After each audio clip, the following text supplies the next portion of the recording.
Although I am a big fan of just cake, frosting is really what makes it flavorful. So today on Sweet Talk Live, we're going to let the frosting shine in this Michelle Liss episode.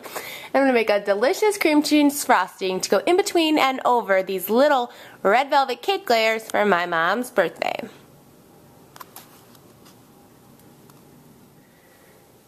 We're going to call this quick and easy cream cheese frosting. Seriously, only 4 ingredients: powdered sugar, vanilla, a stick of butter, and an 8-ounce block of cream cheese. Could it get any simpler?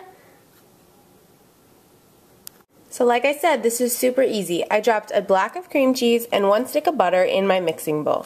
Those are the first 2 ingredients for this recipe, and all I do is get them going together.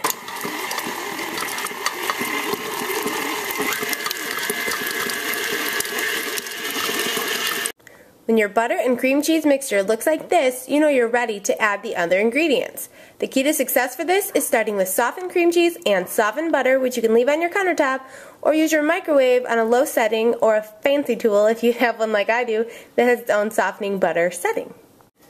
So what we're going to do is add the 3 cups of powdered sugar into that mixture, followed by 1 teaspoon of vanilla extract. Now, like I've told you before, real vanilla extract is really important, especially in something as simple as cream cheese with 4 ingredients.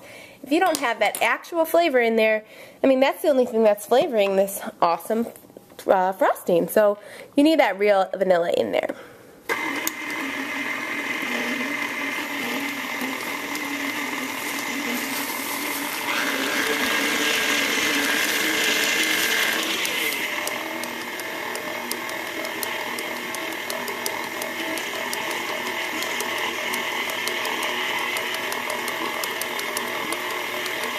And once your frosting looks as delicious as this, you're ready to go.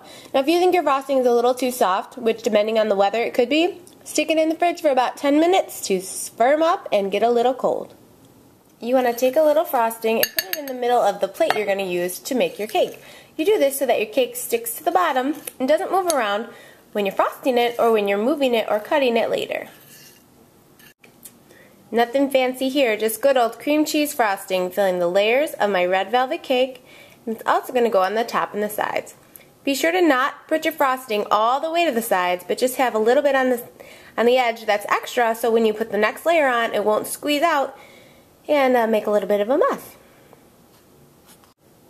Next layer, repeat, same thing. You want to stick your layers together very nicely over that frosting and just add a little bit more in the middle and swirl till you're about a couple centimeters from the edge of the cake.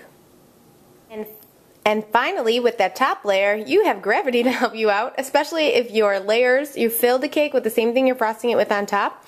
Can dollop a lot of that frosting on the top and kind of let it help you, and it'll swirl down the side. You can touch it up later, but just let that frosting fall naturally down your cake and see what happens. Remember, you can always take frosting off the cake, but sometimes adding it is a little bit difficult. So you want to start with more frosting on top than you might need and see how it goes from there. And here we have a delicious 3-layer red velvet cake covered in scrumptious cream cheese frosting. May not be perfect, but it's still delicious.